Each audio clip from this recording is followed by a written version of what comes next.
우리 하나님 말씀은 요한복음 6장 10절부터 15절 말씀까지 보겠습니다. 요한복음 6장 10절에서 15절 말씀 다 찾으신 줄 알고 우리 함께 합독해서 읽도록 하겠습니다. 요한복음 6장 10절부터 15절입니다. 시작. 예수께서 이르시되 이 사람들로 앉게 하라 하시니 그곳에 잔디가 많은지라 사람들이 앉으니 수가 5,000명쯤 되더라. 예수께서 떡을 가져 축사하신 후에 앉아있는 자들에게 나눠주시고 물고기도 그렇게 그들의 원대로 주시니라. 그들이 배부른 후에 예수께서 제자들에게 이르시되 남은 조각을 거두고 버리는 것이 없게 하라 하시므로 이에 거두니 보리떡 5개로 먹고 남은 조각이 12바구니에 찼더라. 그 사람들이 예수께서 행하신 이 표적을 보고 말하되 이는 참으로 세상에 오실 그 선지자라 하더라. 그러므로 예수께서 그들이 와서 자기를 억지로 붙들어 임금으로 삼으려는 줄 아시고 다시 혼자 산으로 떠나가시니라. 아멘. 오늘 본문 말씀으로 예수님을 왕으로 삼으려 한 사람들, 이런 제목으로 함께 또 말씀을 함께 생각해 보도록 하겠습니다. 우리 한번 옆에 있는 분들을 축복하십시다. 예수님의 보혈로 당신은 새롭게 되었습니다. 인사하시죠. 예수님의 보혈로 당신은 새롭게 되었습니다. 아멘. 믿으시기 바랍니다. 오늘이 그런 날입니다. 주님께서 정말 부족한 우리를 이렇게 불러주시고 주님의 이름으로 모이게 하시고 성령으로 운행하시면서 오늘도 그저 왔다 가는 자들이 아니라 그 예수님의 그 영원한 그 공로, 그 보혈의 공로, 그 십자가의 공로를 다시 한번 힘입게 하시고 다시 한번 새롭게 하시는 날이 오늘 이 주일입니다. 복된 날이죠. 오늘 그런 날이 되시기를 주의 이름으로 축원합니다. 우리가 지난 시간에 계속해서 오병이어의 사건을 오늘도 이어서 생각을 합니다. 예수님이 지금 옆에 계신데도 불구하고 이 제자들이 예수님의 질문에 테스트하는 질문에 참 실망스러운 대답을 하지 않습니까? 우리가 떡이 어디 있습니까? 우리가 이 사람들을 먹이려면 200데나리온이나 필요합니다. 그것도 부족합니다. 또 어떤 제자는 말하기를 고작 우리가 가진 것이 이건데 이 사람들한테 이게 무슨 소용이 있겠습니까? 이렇게 참 예수님이 떡을 주실 거고 예수님이 다 계획하고 계신데 예수님을 참 알지만 그러나 예수님을 믿지 못하고 예수님께 기대하지 못하고 있는 이 믿음 없는 제자들의 모습을 우리가 지난주에 살펴보았죠. 하지만 예수님은 이런 실망스러운 제자들의 반응에 대해서 어떤 바로 그 자리에서 이렇게 막 훈계하시거나 어떤 말을 하시는 것이 아니라 그냥 아무런 대꾸 없이 당신이 계획하시고 당신이 하고자 하시는 그 일을 이제 하고 계시는 것을 우리가 보게 됩니다. 그것이 무엇입니까? 우리가 오늘 10절부터 읽었는데요. 예수님은 이 사람들로 앉게 하라. 그래서 이 제자들이 그 일에 지금 주님의 일에 이렇게 함께 부름을 받아서 일을 하고 있는 것을 봅니다. 그래서 한 5,000명쯤 되었더라. 이 당시에 이 인원을 계수할 때 여자와 아이들은 뺀다고 했죠. 남자만 5,000명이니까 10,000명, 20,000명을 우리가 추측해 볼 수 있는데 지금 그렇게 쭉 사람들을 앉게 만들어 가지고서 이제 그곳에서 오병이어의 기적이 일어나는 것이죠. 제자들은 예수님이 말씀하시는 대로 하기는 하지만 그러나 그 말씀을 순종하면서도 도대체 예수님이 뭘 하시려고 그러나 아마 속 시원하게 알고 확신에 찬 그런 것은 아마 아니었을 겁니다. 같이 궁금해하면서도 그러나 주님의 일에 동참은 하고 있는데 이 가운데 놀라운 일이 일어난 것이죠. 우리 한번 11절 말씀 다 같이 한번 읽겠습니다. 시작. 예수께서 떡을 가져 축사하신 후에 앉아있는 자들에게 나눠주시고 물고기도 그렇게 그들의 원대로 주시니라. 엄청난 일이 일어난 거죠. 그 앉아있는 수많은 사람들에게 그들이 원대로 그들이 원하는 만큼 배부르게 먹을 수, 그러니까 먹고 남는 것들이 이제 있지 않습니까? 이런 기적이 일어난 것입니다. 어떤 목사님이 이 오병이어의 기적이 진행되는 동안 총 몇 시간이 걸렸을까를 계산한 그런 걸 보았어요. 이분의 계산은 6시간 반이었습니다. 그 많은 사람이 그 예수님으로부터 제자들로부터 이렇게 막 음식이 이렇게 전파되고 다 먹기까지 그 정도 시간이 걸렸다는 것이지요. 상당히 오랜 시간 아닙니까? 그런데 사실 그 오랜 시간 동안 일어난 이 놀라운 기적, 여러분 그냥 어떻게 보면 물이 포도주로 변하는 것은 어쩌면 있는 그 안에 물이 이렇게 포도주로 변하는 것과 지금 이 고작 이거밖에 없는 양적으로 이게 수만 명에게 배부르게 먹게 하는 것은 또 좀 차원이 다른 그런 기적이 아닌가 싶습니다. 예수님의 십자가와 부활 사건 외에 사복음서가 공통적으로 기록하고 있는 사건이 이 오병이어의 사건이 유일합니다. 정말 엄청난 사건인 거죠. 그런데 보니까 단 한 절, 11절로 이 기적을 딱 기록을 해놓고 요한이 있는 것을 보게 되는 것이죠. 이 사도 요한의 기록에 보니까 한 가지 다른 공간복음서와는 또 다른 이 내용이 있는데 그건 뭐냐면 12절 내용입니다. 그들이 배부른 후에 예수께서 제자들에게 이르시되 남은 조각을 거두고 버리는 것이 없게 하라. 남은 조각을 거두고 하나도 그냥 땅에 떨어지거나 낭비하는 일이 없게 하라는 이런 특별한 명령을 또 주님이 명령하신 것을 요한은 기록해 놓고 있습니다. 이래서 몇 광주리가 남았죠? 12광주리. 어떤 생각이 드세요? 이스라엘이 몇 지파죠? 12지파. 뭐 그렇게 또 이렇게 생각하는 그런 또 해석도 있더라고요. 이스라엘 백성들이 참 먹고 남는 그러한 풍성한 잔치가 바로 그 오병이어의 현장이었고 또 바로 예수님이 보여주시는 그런 모습입니다. 아무것도 이 남은 조각을 다 걷어서 하나도 낭비하는 것이 없게 하라. 조금 이렇게 2절 말씀과 조금 다르지만 주님의 그 뜻은 그겁니다. 그것들을 잃어버리지 말라는 것입니다. 그냥 흘려보내지 말라는 것이죠. 왜? 음식이 아까우니까. 그래서 이렇게 교훈을 하시는 걸까요? 여러분 요한복음의 주제가 뭐냐면 내가 온 것은 양으로 생명을 얻게 하고 더 풍성하게 하고자 함이라고 주님께서 말씀을 하시는 것을 요한복음의 주제라고 봅니다. 거저 주신 놀랍고 풍성한 은혜지만 사실 싸구려 은혜가 절대 아니지요. 예수님께서 당신의 목숨값으로 우리에게 주신 그런 은혜입니다. 그렇기 때문에 사랑하는 우리 성도 여러분, 아무리 은혜가 풍성할지라도 여러분 이것은 결코 낭비할 수 있는 은혜가 아니라는 것을 우리는 기억하고 신앙생활을 합시다. 무엇이 은혜를 낭비하는 것일까요? 여러분 지금도 하나님의 은혜는 차고 넘치고 풍성하고 우리 가운데 흐르고 있습니다. 믿으십니까? 근데 놀랍게도 우리는 그 은혜를 그냥 흘려보내요. 그냥 낭비하는 것이죠. 왜 그럴까요? 생활의 염려와 이 걱정거리 그리고 어떤 어려움 앞에서 너무나도 그 크고 놀라우신 사실 이 오병이어의 기적이 비교할 바가 못 됩니다. 보세요. 고작 한 절로 딱 요한은 정리해버리잖아요. 그것과 비교할 수 없는 주님의 그 피공로와 주님의 생명을 우리가 받은 사실은 이 오병이어가 아니라 예수님을 먹고 마시는 그러한 하나님의 큰 은혜를 저와 여러분이 받았는데 놀랍게도 우리는 그 은혜를 참 현실 속에서 생활 속에서 잊어버릴 때가 참 많습니다. 혹시 오늘 이 자리에도 기쁨을 잃어버린 채 은혜가 바닥이 난 채 오신 분이 있습니까?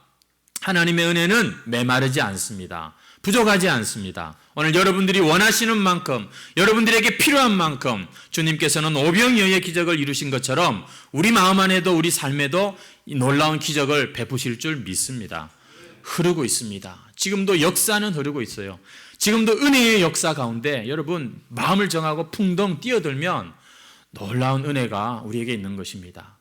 우리가 신앙생활 때 오해하는 것이 어디 저 기도원 가야 되고 내가 무슨 특별하게 금식을 해야 되고 이런 식으로 항상 특별한 은혜를 생각하는데 여러분, 우리의 눈이 열리고 마음이 활짝 열리면 우리는 참으로 이 놀라운 은혜를 맛보고 누리게 되는 것입니다. 우리 해광 성도들은 은혜를 낭비하는 분이 한 사람도 없기를 주의 이름으로 축원합니다. 자, 그렇다면 여러분, 오늘 이 오병이어의 기적이 요한이 우리에게 제시하는 예수님의 모습의 전부일까? 과연 그럴까요? 여러분, 이 오병이어의 기적을 보면서 어떤 생각이 드세요? 그래, 맞아. 예수님은 은혜가 있으시고 능력도 있으시고 우리도 예수님만 잘 믿으면 그래, 절대 배 고를 일 없어. 모든 문제는 다 해결될 거야. 아멘이십니까? 벌써 눈치가 빠르신 분들은 이렇게 딱 보시는데, 성도 여러분, 지금 사도 요한이 이 오병이어의 기적을 기록을 하고 있는데 이 말씀이 한번 어떻습니까? 보세요. 우리가 예수 잘 믿으면 사업이 번창해질 것이다. 예수님 잘 믿으면 아이들도 좋은 대학 가고 좋은 직장 다니고, 예수 잘 믿으면 직장에서 승진하고, 축구하면 막 골도 많이 넣고, 전쟁에 나가서는 총알도 막 피하고, 병도 걸리지 않는 그러한 인생이 펼쳐질 것이다. 여러분, 그것을 지금 요한이 말하고 싶은 걸까요? 그럴 것 같으면 저는 오병이어의 기적을 좀 더 많은 분량을 기록했을 거라고 생각해요. 봐라, 얼마나 놀라운 기적이 일어났느냐. 그런데 그렇지 않습니다. 사실 이 현장에 있었던 사람들은 예수님이 주신 떡과 물고기를 먹고 마시면 떡 받아 먹으면서 그렇게 생각했어요. 와, 이분만 붙잡으면 이제 우리는 절대 배고플 일 없다 하면서 이분에게 완전히 그냥 눈이 꽂혔어요. 완전히 사람들은 예수님한테 그냥 마음이 다 빼앗겨져 버린 것이죠. 14절 보시겠습니까? 그 사람들이 예수께서 행하신 이 표적을 보고 말하되 이는 참으로 세상에 오실 그 선지자라. 여러분, 예수님께서 이 사람들에게 오병이어의 기적을 행했을 때 막 이 사람들이 흥분합니다. 단순히 예수님의 손에서 떡이 막 무한정 늘어나는 이 마술 같은 일을 봤기 때문에 와 하고 놀랐을 수도 있겠죠. 어쩌면 다른 팀은 더 맛있는 걸 먹는가 싶어서 막 그렇게 찾아다니면서 흥분했을 수도 있겠죠. 근데 오늘 본문에 보니까 14절에 그들이 흥분한 이유는 예수님이 바로 그분, 모세가 말했던 바로 그 선지자, 저분 아닐까? 라고 하는 그런 이 생각이 스치면서 사람들의 마음에 어떤 단순히 배만 부른 게 아니라 막 희망이 생긴 것입니다. 여러분, 신명기 18장 15절 말씀인데요, 모세가 그런 말을 했거든요. 네 하나님 여호와께서 너희 가운데 내 형제 중에서 너를 위하여 나와 같은 선지자 하나를 일으키시리니 너희는 그의 말을 들을지어다. 신명기 18장 15절 말씀, 그리고 18장 18절 말씀에 보면 내 말을 그 선지자의 입에 두겠다라고 하는 그런 말씀이 있습니다. 하나님의 말씀을 그 입에 둔 모세와 같은 또 다른 선지자가 우리에게 온다는 것이 수천 년 이스라엘 백성들의 믿음이었어요. 기다리는 거였습니다. 바로 메시아였죠.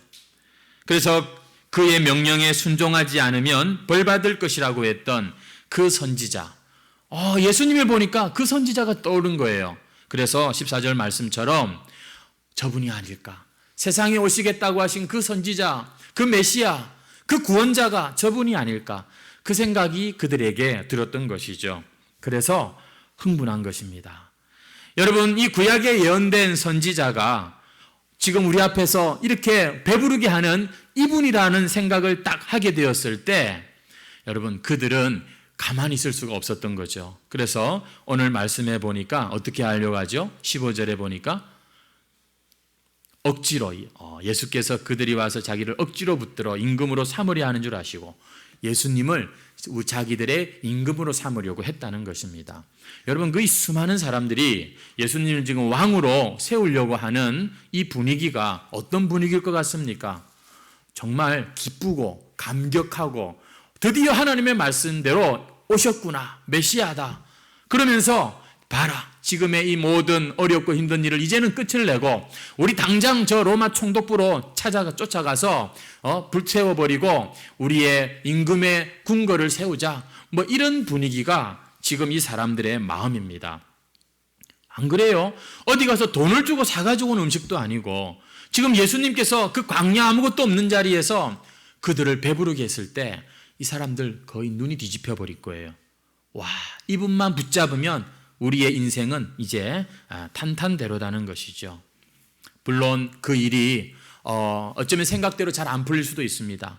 주님을 앞세우고 로마로 향하다가 로마와 이렇게 어쩌면 전쟁을 하다가 내 이 한 목숨 죽을 수도 있겠지요. 그러나 우리 민족이 살 길은 이분에게 있고 이제 우리는 이분과 함께 같은 배를 탄다. 이런 생각을 했을 때 까짓거 이 한 목숨 기꺼이 죽지. 주님 앞에 내어놓지. 이런 결심까지도 하게 만드는 분위기. 저는 지금 이 오병이어의 기적의 분위기라고 생각합니다. 얼마나 이 사람들의 마음이 참 놀라웠겠습니까? 여러분, 이게 나쁜 생각은 아니에요. 어떻게 보면 기특한 생각이죠. 저분이구나. 그리고는 그분과 함께 이제는 뜻을 같이 하고자 하려고 그분을 왕으로, 임금으로 지금 세우고 있는 모습입니다. 그런데 요한도 보니까 오병이어의 기적보다도 그들의 반응, 이 사람들이 기적 이후에 어떤 일을 했고 예수님이 어떤 일을 하셨는가를 지금 더 이렇게 중요하게 기록하는 것을 보게 됩니다. 예수님이 어떤 일을 어떻게 하셨는데요? 그들을 버려두고 그들과 함께 하는 것이 아닙니다. 혼자 다시 산으로 이렇게 떠나가시는 모습을 우리가 보게 되는 것이죠. 그들이 예수님을 억지로 이제 왕으로 삼으려는 것을 예수님이 아시고 어떻게 하셨다고요? 혼자 산으로 떠나버리신 거예요. 아예 그들과 대면도 하지 않고 안 됩니다. 괜찮습니다. 사양하는 그런 분위기가 아니고 아예 그들을 만나주지도 않고 혼자 산으로 떠나버리셨어요. 여러분 이상하지 않습니까? 예수님을 왕으로 지금 삼으려고 하는데 주님이 왜 떠나셨을까요? 오늘 우리 중에는 그런 궁금한 점이 질문이 생기는 분들이 계실 거예요. 예수님 왕 맞잖아요. 우리도 지금 예수님을 왕이라고 찬송하고 경배하지 않습니까? 근데 왜 예수님께서 당신을 임금으로 삼으려는 이 사람들을 떠나셨을까요? 우리가 한 가지 생각해 볼 이유는 첫째 이런 것입니다. 아직 때가 되지 않았기 때문에, 아직은 영광 받으실 때가 아니기 때문에 이 땅에 섬기러 오셨고 섬기기 위하여서 왕이 되기를 거절했을 것이다. 이렇게 생각할 수 있겠죠. 아무리 사람들이 예수님을 좋아하고 따르기를 원해도 아직은 때가 아니야. 기다려. 그리고는 장차 영광의 주님, 재림의 주님으로 오실 때 그때 우리는 그분의 영광을 제대로 만끽할 수 있는 그러한 그분의 백성들이 될 것입니다. 여러분, 그런 이유로 예수님께서 이들을 떠나셨던 것일까요? 저는 보니까 이 사람들의 마음을 아시기 때문에 예수님께서 그들을 떠나셨구나 하는 생각을 해봅니다. 그들의 마음에 어떤 의도가 문제가 있다고 생각을 하신 것이죠. 여러분, 그렇게 예수님께서 산으로 가신 다음 날 이 사람들이 배를 타고 가버나움까지 따라옵니다. 떡 먹은 사람들 전부 5,000명 이상이 다 따라온 것은 아니에요. 그 중에서도 열심히 있고 주동자가 될 수 있는 그런 좀 끝발 있는 사람들이 예수님께 지금 끝까지 따라옵니다. 이 사람들은 분명 열심 있는 사람들이고 그리고 헌신된 자들이 맞습니다. 그런데 이 사람들에게 끝까지 따라오는, 예수님은 산으로 떠나셨는데 계속해서 따라오는 이 사람들에게 주님께서 말씀하십니다. 아직은 내가 때가 안 됐습니다. 이렇게 말씀하신 게 아니고요. 우리 한번 6장 26절 말씀 한번 가보시겠습니까?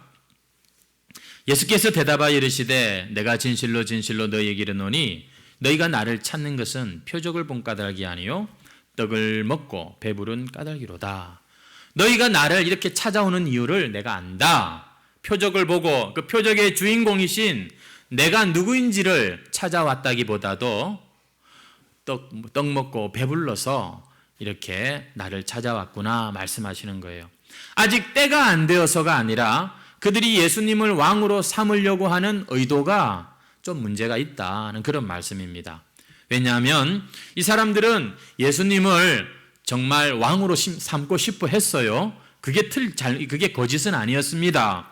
그러나 그들이 진정으로 원한 왕은 어떤 왕이었냐면 자기들을 잘 다스려줄 왕이 아니라 자기들을 잘 도와줄 왕을 원했던 겁니다.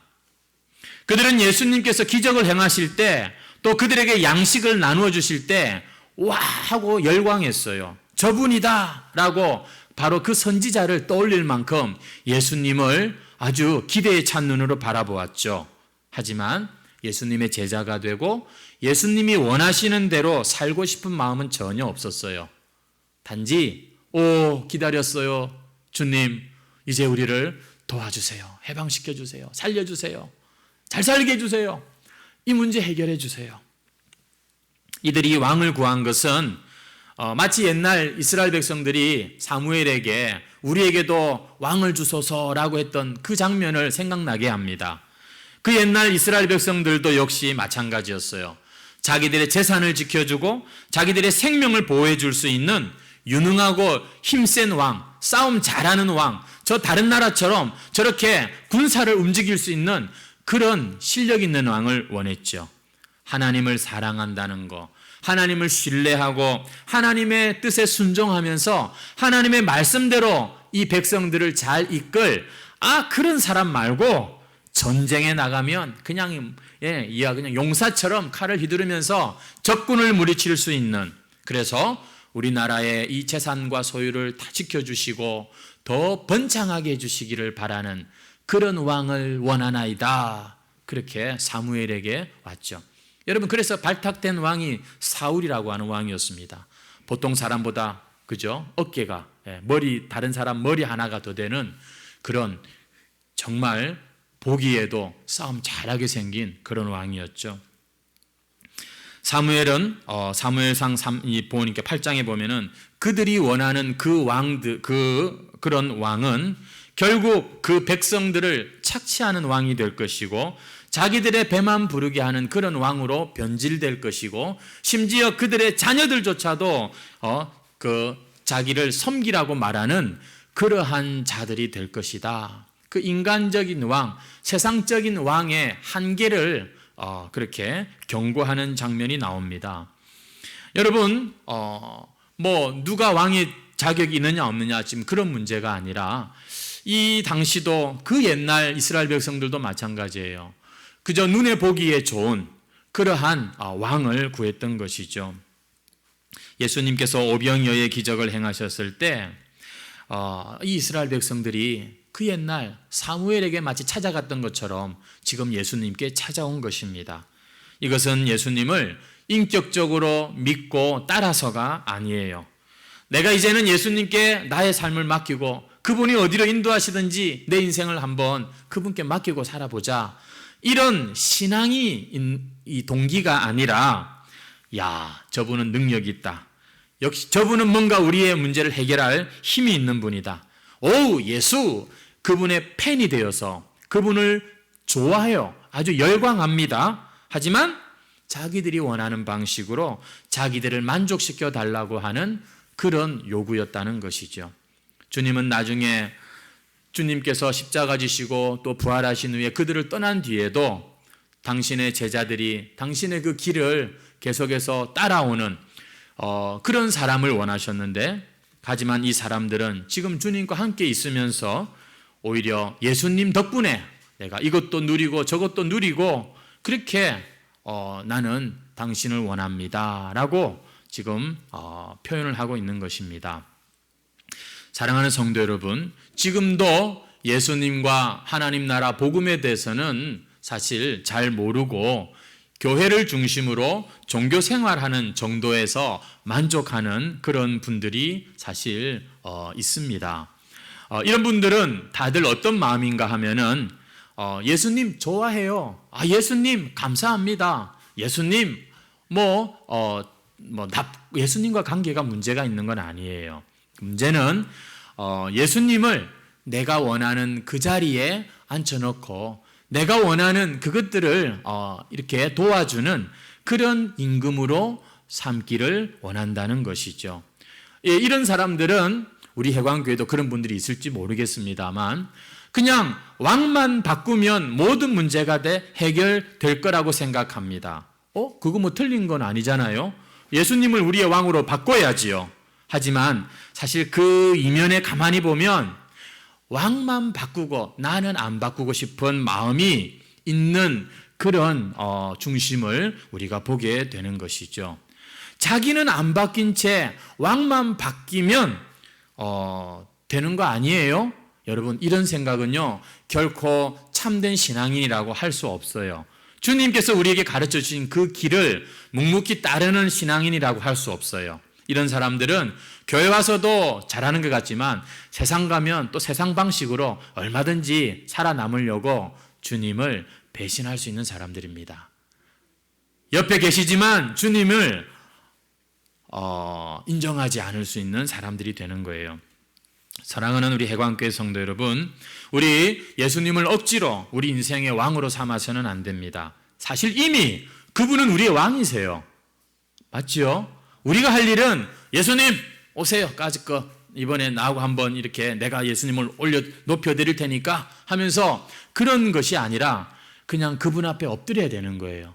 그분께 우리 자신을 사실 겸손히 내려놓고 그분이 이끄시도록 왕노릇 하시도록 우리를 드려야 되는 것이, 그게 진정한 왕 앞에서 우리가 행할 것이지, 예수님 잘하시네요, 예수님, 그냥 막 예수님을 좋아하는 팬과 같은 이런 팬심으로 여러분 우리가 예수님을 믿는다고 생각해서는 안 되겠습니다. 조금 더 우리 성숙한 길로 가야 되겠어요.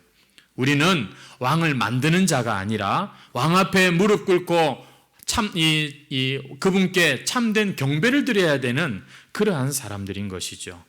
어쩌면 오늘 이 사람들도 그렇고 우리 안에도 있는 이 마음도 그렇고 예수님을 억지로 왕으로 삼으려고 열심을 내지만 나를 부인하지 않는 열심은 결국 내 소원을 관철시키는 열심에 불과한 것입니다. 그래서 예수님은 사람들을 떠나신 거예요. 그렇게 예수님 그들을 얼마나 불쌍히 여기셨어요. 목자 없는 양과 같은 그들을 불쌍히 여기시고 그들의 육신의 그 굶주림까지도 챙겨주시는 예수님은 그들을 사랑하셨습니다. 하지만 그들의 마음을 보시고 어떻게 하셔요? 떠나버리세요. 이거 여러분 상당히 좀 서운한 일 아닙니까? 예수님 하고는 찾아왔는데 그냥 예수님이 산으로 혼자 가버리신다면, 여러분 이게 오늘 우리에게 그런 일이 일어난다면 얼마나 이게 낭패입니까? 오늘 우리는 본문에서 확인합니다. 주님은 단지 주님을 좋아한다고 해서 그냥 좋아하시는 건 아니구나. 왜냐? 아무리 예수님을 좋다고 열광하고 산으로 바다로 도시로 막 예수님 찾아다녀도 자기들이 원하는 거 채워지지 않으면 언제든지 예수님을 또 떠날 수 있기 때문에 예수님은 단지 그냥 그렇게 가볍게 흥분하는 사람들 별로 안 좋아하죠. 안 좋아하세요. 사실 이들이 바로 예수님을 죽이는 자들이 됩니다. 호산나 우리를 구원하세요. 예루살렘에 그 입성하실 때 그들의 옷을 깔고 참 종려나무 가지를 들고 흔들었던 그 경배자들이 이 바라바가 아니라 예수를 죽이라고 외치는 자들이 되는 것을 우리가 보게 되는 것이죠. 주님은 그들의 왕이 되기를 원치 않으신 게 아니라 그들이 생각하는 그런 왕이 되기를 원치 않으신 겁니다. 예수님은 예나 지금이나 앞으로도 영원토록 만왕의 왕이시고 만유의 주님이십니다. 하지만 만왕의 왕 되신 예수님을 왕으로 만들기 위해서 그저 우리가 막 흥분하고 열광하는 건 주님이 별로 기뻐하지 않으세요. 그럼 주님이 원하시는 건 뭘까요? 여러분, 우리의 왕께서 정말 우리에게 원하시는 건 뭘까요? 주님께서 이렇게 왕으로 자기를 세우려는 이 사람들에게 말씀하시는 것은 이런 것입니다. 먼저 제자가 되거라. 제자가 뭐죠? 제자, 배우는 자 아닙니까? 먼저 나를 따르는 자가 되고 나를 배우는 자가 되거라. 예수님은 이런 것을 원하셨어요. 그래서 그 많은 무리 중에서 사실 비슷하게 부족한 건 마찬가지지만 특별히 제자를 택하시고 부르시고 그들을 통하여서 하나님 나라 복음을 계속 이루어 가시는 것을 봅니다. 마태복음 16장에 보면은 베드로가 그런 고백을 하죠. 주는 그리스도시요 살아계신 하나님의 아들이십니다. 여러분, 이 고백한 베드로에게 예수님께서 칭찬하시죠. 천국 열쇠를 주신다고 하시죠. 그리고 계속해서 그 16장에 계속해서 이어서 무슨 말씀이 나오는지 아세요? 그렇게 고백한 베드로에게 그렇게 말씀하세요. 나를 따라오려거든 자기를 부인하고 자기 십자가 똑바로 지고 나를 따라야 한다. 예수님은 그 고백한 당신의 제자들에게 이렇게 그들이 가야 할 길을 가르쳐 주십니다. 그래서 예수님은 지금 자기를 왕으로 삼으려고 하는 이 사람들에게, 이 제자가 아닌 사람들에게 너희가 나를 따르는 것은 먹고 배불러서야, 주님은 지금 이런 사람들을 원하지 않는다는 것이죠. 오늘 말씀을 듣다 보니까 어쩌면 그런 생각이 드는 분들도 있을지 모르겠어요. 그러면은 내가 왜 예수 믿지? 예수 믿고 좀 좋은 일도 있고 문제도 해결되고 응답도 받고 하나님께서 나한테 복을 주시고 그래 해야지 우리도 예수 믿는 좀 재미가 나지 않겠습니까? 힘이 나지 않겠냐고요. 이런 생각이 여러분 들 수도 있습니다. 맞습니다. 처음에 교회를 나오고 예수님을 믿을 때, 아니 지금도 주님께서는 우리의 그 육신의 필요와 인생의 문제에 대해서 마음 아파하시고 그 가운데 우리를 참 허락하기도 하시지만 거기엔 또 더 깊은 이유가 있고 우리를 끝까지 사랑하시고 또 우리를 마침내 그러한 것들로부터 승리하게 하시는 주님이 맞습니다. 하지만 여러분, 내가 왜 예수 믿지? 한번 생각해 보시라고요. 여러분, 왜 예수 믿습니까? 그죠? 예수 잘 믿어서 우리 자식들이 좀 복을 받고, 여러분, 제가 그런 마음을 부인하는 것이 아닙니다만 과연 그것이 우리가 예수 믿는 이유입니까? 내가 예수 믿어서 내가 비록 가방끈은 좀 짧지만 그래도 내가 예수 믿고 말이야 사람들한테 막 이렇게 가르치고 막 이렇게 막 지도도 할 수 있는 이런 직분, 이런 것이 여러분 우리가 예수 잘 믿는 이유고 목적입니까? 여러분, 오늘 조금 더 우리가 예리한 그러한 이 기준을 가지고서 우리의 마음을 좀 한번 보시라고요. 여러분, 왜 예수 믿고 왜 잘 믿으려고 그러고 왜 그렇게 열심을 내십니까? 저도 설교를 준비하면서 한번 곰곰이 생각해 보았습니다. 내가 왜 예수 믿지? 왜 나는 이렇게 애를 쓸까?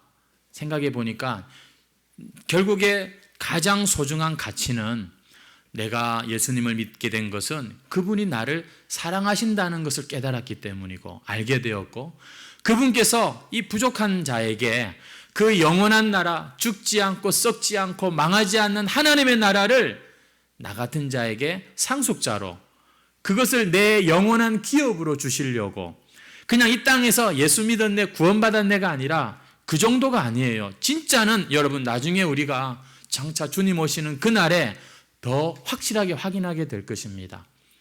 이 아무것도 아닌 자를 하나님의 아들과 같은 대우를 해주시면서 나에게 그 나라에 이 당신의 그 자리 옆에 앉히시는, 여러분 하나님의 나라, 이 천국이 저에게는 너무너무 소중한 가치라는 것을 깨닫게 되었습니다.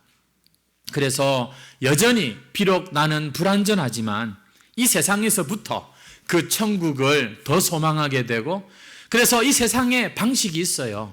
힘이 있는 척이라도 해야 되고, 어쨌거나 내가 주인이 돼야 되고, 그래야지만 뭔가 잘 사는 것 같은 이 세상에서 하나님의 나라 원리, 오히려 힘을 빼고 오히려 기꺼이 내가 섬기고 양보하고 하나님이 살아계신 것을 내 삶을 통해서 한번 증거해 보고 싶은 이러한 마음으로 살게 되는 것, 이것이 오늘 우리가 예수 믿는 이유고 그 어떤 참 하나님을 왕으로 삼는 모습이 아니겠습니까? 그래서 이렇게 따르는 사람들은 갈등하게 되어 있습니다. 내가 빨리 깨어져야겠구나. 정말 주님께서 자기 십자가 똑바로 지고 따라오라고 하신 말씀이 맞구나. 그래서 사람들과의 관계에서도 꼭 이기는 게 이게 좋은 게 아니라는 것을 알게 됩니다.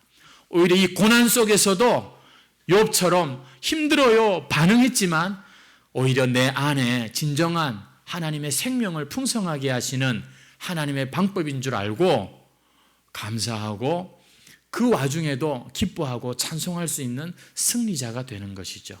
이게 바로 제자의 삶이고 주님을 끝까지 따르는 자들의 모습 아니겠습니까? 당시 유대인들은 사실 정말 가난한 사람들이었고 로마의 압제하에 고통받는 사람들이었지만 이들이 참 예수님을 딱 만났을 때 예수님을 통해서 우리가 이 가난을 벗어나고 로마로부터 해방되자, 그래서 우리도 한번 저렇게 한번 살아보자, 군림하는 자리로 나아가려고 예수님을 통해서 한번 이 세상에서 내가 한번 잘 한번 해보자, 이런 마음을 가진 것을 예수님이 보셨을 때 예수님은 거절하십니다. 그들의 왕이 되기를 거절하세요. 떠나십니다. 오늘날 교회가 예수님을 왕이라고 하면서 찬송하고 예배하지만 그렇게 해서 결국 우리가 왕이 되려고, 그죠? 이 교회가 더 부자가 되고 이 교회가 더 큰 힘을 가지고 이렇게 우리 중심적으로 가려고 그런 열심을 한다면 어쩌면 주님께서는 우리 교회로부터도 떠나실지도 모르겠다 하는 생각을 하게 됩니다. 안 그렇습니까? 저는 교회를 사랑합니다. 한국교회도 사랑하고요. 마음을 기도하면 참 눈물도 날 정도로 이렇게 어려운 시대에 이 교회로 존재하고, 저는 우리 후배들, 지금 늦게 이제 목회를 하고 따라오는 후배들도 보면 참, 예전에 우리 원로 목사님도 이 후배들 생각하면 참 걱정되고 마음이 좀 안 좋다 그랬는데 그런 것이 있는 것 같아요. 점점 시대가 참 복음을 전하고 목회하기가 쉽지는 않으니까요. 하지만 여러분, 하나님께서 이 온 우주의 창조주요 지금도 다스리고 계시고, 저는 이 또한 하나님이 우리에게 허락하신 일이라고 생각할 때 우리는 좀 더 본질적인 것을 찾아야 되는 때라고 믿습니다. 그래서 한국교회가 그동안 너무 많이 싸웠구나. 목사가 왕이 되려고 그러고 장로가 왕이 되려고 그러고 어떻게 해서든지 예수 한번 힘입어서 한번 멋진 인생 한번 차려보려고 하는 이러한 이 수준에서 우리를 더 깊은 데로 이끄시고 더 성숙한 자리로 인도하시는 그런 황금 같은 시간이 바로 이 시간이 아닌가, 저는 그런 생각을 해봅니다. 그래서 비록 딱딱하고 재미없는 말씀일지 몰라도 여러분, 우리 말씀을 정확하게 해석하고 정말로 그 말씀 앞에서 우리가 자신을 정직하게 돌아보게 될 때 하나님은 없는 것 같이 계시지만 반드시 그 말씀 안에 역사하시고 우리의 인생에 여러분 그 말씀의 열매와 믿음의 승리를 부어주실 줄로 믿습니다. 주님은 그 사람들의 열광과 흥분을 뒤로하고 혼자 조용히 산으로 가셨어요. 수많은 팬들이 예수님을 가는 곳마다 따라다녔지만 그러나 주님은 그들을 보시고 우셨어요. 왜냐하면 그들은 제자가 아니었기 때문입니다. 그냥 무리였어요. 무리. 여러분, 오늘 내 자리가 어느 한 무리 가운데 있는 겁니까? 아니면 이 눈에 보이는 세상 속, 이 현실 속에서 하나님 나라 가치를 붙들고 살아가는 제자이십니까? 참 똑같은, 어찌 보면 그 무리 중에서도 똑같이 문제 많고 아는 것도 없어서 늘 오해하고 참 실수투성이었습니다만, 그럼에도 불구하고 예수님 곁에는 예수님을 인격적으로 따르고 배우는 사람들이 있었습니다. 바로 제자들이었죠. 결국 그들이 교회를 세우고 또 이 교회를 묵묵히 지키는 자들로, 여러분, 이 사도행전으로 끝나는 게 아니라 2000년 교회 역사 동안 주님은 그 제자들을 통해서 하나님의 선한 역사를 이루어 가시는 것을 봅니다. 하지만 그렇지 않은 사람들은 조직 속에서 뭐랄까요, 자리의 그런 영광과 이 세상에서의 그런 이 참 복락만을 누리며 주님과 상관없는 길을 가는 사람들도 있었던 것이죠. 우리 해광교회 성도 여러분, 팬이 되지 마시고 제자가 되시기를 진심으로 축복합니다. 그래서 정말 그 왕 되신 주님께 엎드릴 수 있고 끝까지 따라갈 수 있는 사람. 팬은요, 바뀔 수 있습니다. 변할 수 있습니다. 그러나 제자는 끝까지 갈 수 있습니다. 한 사람도 여러분 팬으로 남지 마시고 다 제자가 되시기를 주님의 이름으로 축원합니다. 찬송 드리겠습니다.